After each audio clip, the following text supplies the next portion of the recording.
اور ایسے ہی دعا ایک عمل ہے، ہم دعا کرتے ہیں اور اس کا بدلہ اور اس کا اجر اور اس کا فائدہ مردے کو بھی حاصل ہوتا ہے۔ رحمت کونین صلی اللہ علیہ وسلم فرماتے ہیں کہ ایک شخص کا مرنے کے بعد درجہ بلند ہوا تو اس نے اللہ تعالیٰ کی بارگاہ میں عرض کی، یا رب کریم، میرا تو عمل منقطع ہو گیا، یہ اب میرا درجہ کیسے بلند ہوا؟ تو اللہ تعالیٰ نے ارشاد فرمایا کہ یہ تیری نیک اولاد نے ابھی تیرے لیے دعائے بخشش و مغفرت کی ہے، اس کا نتیجہ ہے۔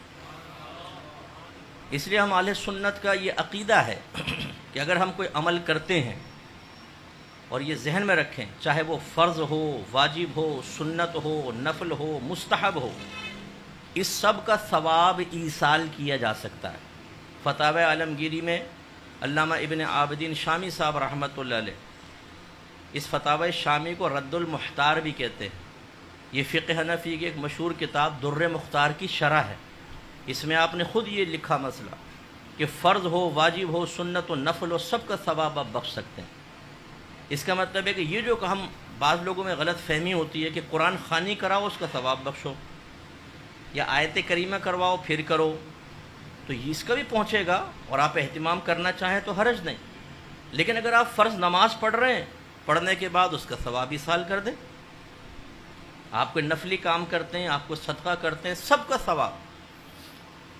اچھا، یہ بھی میں نے دیکھا ہے، اگر میری بہنیں بھی سن رہی ہیں یا بعد میں سنیں گی، بہنوں میں خاص طور پہ میں نے ایک بخل کسی کیفیت دیکھی ہے۔ ایک قرآن ختم کیا، بھائی کس کے لیے؟ نانی کے لیے، یہ صرف میری نانی کے لیے۔ دوسرا قرآن پڑھیں گی یہ امی کے لیے۔ ارے بھائی آپ کیوں بخل کر رہے ہیں؟ جب اللہ کی رحمت بڑی ہے، وہ اجر دینے کے لیے تیار ہے، اور آپ اگر ایک کاروبار سے انویسٹمنٹ کر کے 1,00,000 روپے کما سکیں، اور دوسرا کہے کہ اگر میں تھوڑی سی ٹیکنیک بتاؤں یہی 1,00,000 1 کروڑ میں بدل سکتا ہے، تو پھر ادھر کیوں نہ جائیں کہ بھئی 1 کروڑ کما لیں؟ تو ہم کہتے ہیں اس کے لیے، اس کے لیے۔ حالانکہ اعلیٰ حضرت نے ارشاد فرمایا کہ اگر کوئی ایک قرآن پڑھ کر فرض کر لیں 10 مردوں کو بخشے گا تو سب کو پورا پورا قرآن کا ثواب ملے گا۔ ایسا نہیں کہ کچھ کچھ سپارے جا رہا ہوں، پورا پورا قرآن کا ثواب ملے گا، اور بخشنے والے کو 10 قرآن کا ثواب ملے گا۔ اس لیے پھر فرماتے ہیں کہ بہتر ہے کہ یوں ایصال ثواب کریں کہ سب سے پہلے اپنے آقا کی بارگاہ میں پیش کریں کہ یا رب کریم، اس کا ثواب میں اپنے آقا کی بارگاہ میں پیش کرتا ہوں، قبول و منظور فرما، اور آپ کے وسیلہ جلیلہ سے حضرت آدم علیہ السلام سے لے کر آج تک جتنے مسلمان دنیا سے پردہ فرما چکے، جو دنیا میں موجود ہیں اور جو قیامت تک آئیں گے، سب کے نام اعمال میں منتقل کر دے۔ تو اس کا مطلب سب کو پہنچے گا اور آپ کو ان سب کی تعداد کے برابر ملے گا۔ تو بخل کیوں کریں صاحب؟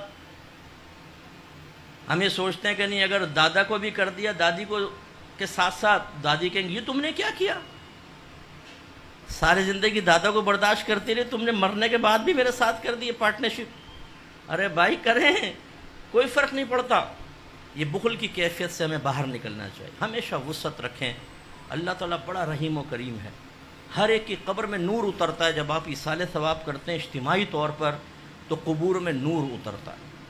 حضرت مالک بن دینار رحمۃ اللہ علیہ فرماتے ہیں، میں سفر کر رہا تھا، قبرستان کے پاس سے گزرا تو مجھے ایک نور نظر آیا، تو میں نے کہا لا الہ الا اللہ، ایسا لگتا ہے کہ اللہ نے ان سب کی بخشش کی ہے، کیسا نور نازل ہو رہا ہے۔ تو مجھے ایک غیبی آواز آئی، وہ گویا کہ ایک مردہ کہہ رہا تھا۔ اس نے کہا کہ یہ نور ایک شخص کے ایصال ثواب کا ہے۔ تو میں نے کہا وہ کیا تھا؟ اس نے کہا اس شخص نے ایک دن وہ اپنے حجرے سے باہر آیا اور 2 رکعت نماز اس طرح پڑھی کہ الحمد شریف کے بعد ایک بار قل یا ایھا الکافرون اور ایک مرتبہ سورہ اخلاص، دونوں رکعتوں میں سے پڑھ کے اس کا ثواب ہمیں بخشا، یہ نور تم اس کا دیکھ رہے ہو۔ تو حضرت مالک بن دینار رحمۃ اللہ علیہ فرماتے ہیں کہ میں نے تہیہ کر لیا، اب میں بھی اسی طرح ایصال ثواب کروں۔ کچھ عرصے بعد کہتے ہیں مجھے خواب میں نبی کریم صلی اللہ علیہ وسلم کی زیارت ہوئی، اور سرکار نے ارشاد فرمایا کہ اے مالک، جتنا تو نے میری امت کو ہدایہ بھیجے اس کے بدلے میں اللہ تبارک و تعالیٰ نے تیری بخشش فرما دی۔ اور یہ اچھی طرح یاد رکھیں کہ جب آپ اپنے ذہن میں وسعت پیدا کر کے خصوصاً انبیاء علیہم السلام، صحابہ کرام، اولیاء عظام اور اہل بیت اطہار کو ایصال ثواب کرتے ہیں، ثواب ایصال کرتے ہیں، ان کے پاس پہنچتا ہے۔ آپ کے نام کے ساتھ آپ کے والد کے نام کے ساتھ تعارف ہوتا ہے، یہ فلاں بن فلاں نے بھیجا ہے، اس سے ان کے درجے بلند ہوتے ہیں، ان کے قبور میں انوار و تجلیات اللہ کی طرف سے نازل ہوتی ہیں، رحمتیں نازل ہوتی ہیں، انہیں روحانی سکون ملتا ہے۔ جب آپ ان کے لیے اس طرح روحانی سکون اور درجات کی بلندی کا سبب بنتے ہیں، علماء کہتے ہیں اب ذرا تصور میں سوچیں، جب آپ میدان محشر میں پہنچیں گے اور ان نفوس قدسیہ کو اللہ تعالیٰ اذن شفاعت عطا فرمائے گا، تو یہ کسی کا احسان نہیں رکھتے ہیں، یہ تمہیں ڈھونڈ ڈھونڈ کر تمہاری شفاعت کریں گے۔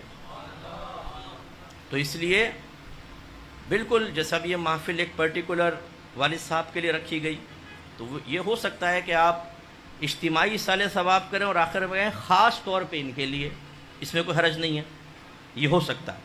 تو جیسے بھی یہ رکھی گئی ان کے لیے خاص اصالہ ثواب، اور دعا میں سب کو بخش دیا جائے، سب کو ایصال کیا جائے، تو انشاءاللہ تعالی میدان محشر میں، اور پھر ہم اہل سنت کے لیے خاص طور پہ بڑی سعادت کی بات، ہم کوئی زندگی میں ایک بار نہیں کرتے ہیں، ہم تو بار بار کرتے ہیں۔ اللہ نے ہمیں ایسے مواقع دیے ہیں کہ ہم بار بار ایصال ثواب کرتے ہیں، کبھی شیخ عبد القادر جیلانی رضی اللہ تعالیٰ عنہ کے لیے، کبھی سرکار کی میلاد مناتے ہوئے، کبھی خواجہ صاحب کی چھٹی مناتے ہوئے، کبھی داتا صاحب کا عرس کرتے ہوئے، زبردست قسم کا ایصال۔ تو انشاءاللہ ہمارے اللہ تعالیٰ نے ہمیں توفیق دی، اور ہمارے وسیلے سے، اگرچہ وہ محتاج نہیں ہیں، وہ تو بالکل محتاج نہیں، لیکن ان کے درجے بلند ہوتے ہیں۔ تو اگر کوئی ہمیں تحفہ دے اور میں پیسے والا ہوں تو میں اس کو جواب میں دوں گا، اگر میں سخی ہوں تو جواب میں دوں گا، اور فرض کر لیں کسی نے مجھے 100 روپے دیے اور میں کروڑ پتی ہوں تو میں اپنی حیثیت کے مطابق دوں گا۔ تو اب اندازہ کریں کہ ہم ثواب ایصال کرتے ہیں اپنی حیثیت کے مطابق، اور ان بزرگوں کی طرف سے جو جواب آئے گا وہ ان کے درجات کے اعتبار سے آئے گا، وہ ہوگا کہ آپ سوچئے ذرا۔ اس لیے یہ بہت اچھی محفل ہے، اس طرح کی محافل بھی سجائیں، اور ویسے بھی آپ ذہن بنائیں کہ جو کچھ آپ نیک عمل کرتے ہیں، رات کو سونے سے پہلے دعا کر لیں، اللہ تعالیٰ جو بھی میں نے نیک عمل کی اس کا ثواب بارگاہ رسالت میں اور آپ کے وسیلہ جلیلہ سے آدم علیہ السلام سے لے کر قیامت تک جتنے گئے، جتنے موجود ہیں، جتنے آئیں گے، سب کو پہنچا دے، سب کو پہنچے گا، اور آپ کے نام اعمال میں سب کی تعداد کے برابر۔